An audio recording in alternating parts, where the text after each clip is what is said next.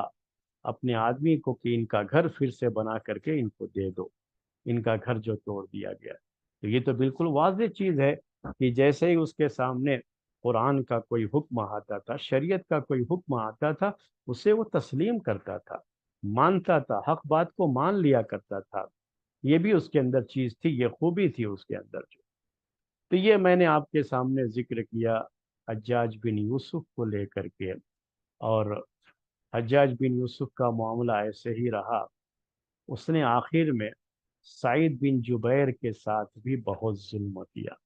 سعید بن جبیر تابعی ہے، تو یہ بات تھوڑی سی ابھی ہو سکتا ہے کہ ذکر کروں ان کے تعلق سے اور اس کی وفات کے تعلق سے حجاج بن یوسف کے، تو وقت زیادہ ہو جائے گا۔